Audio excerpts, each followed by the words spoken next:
Vous n'avez rien trouvé dans cette feuille de route, pas de souffle, pas de nerf, pas de moment de saillance, rien de rien. Bah non, strictement rien, et je crois que je suis pas le seul d'ailleurs à avoir eu ce sentiment et cette impression.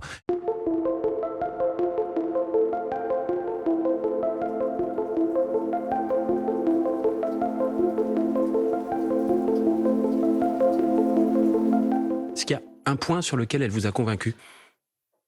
Non, non, pas vraiment, non. Bon, alors déjà, elle m'a pas convaincu sur une chose, c'est qu'on voit bien que tout ça vise à dire que la réforme des retraites, c'est derrière.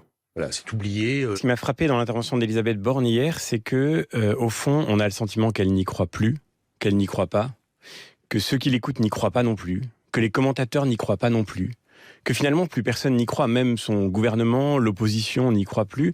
Et en réalité, le moment que nous vivons, et pour être très honnête, bien au-delà de la personnalité d'Elisabeth Borne, le symptôme du vide que la politique traverse aujourd'hui, de ce vide sidéral où plus personne ne dit rien. J'ai entendu la première ministre hier s'exprimer pour ne rien dire.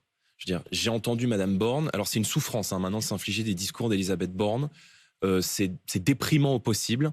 On a une première ministre qui ne décide de rien. Le mot retraite lui-même n'a pas été prononcé.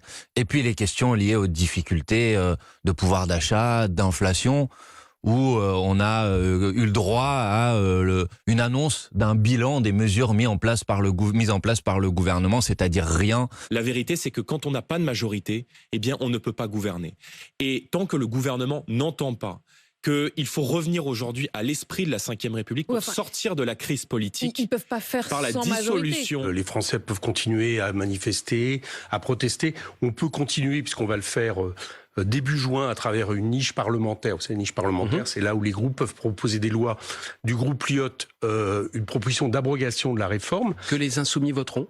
Bien, non seulement ils la votent, mais nous la signons.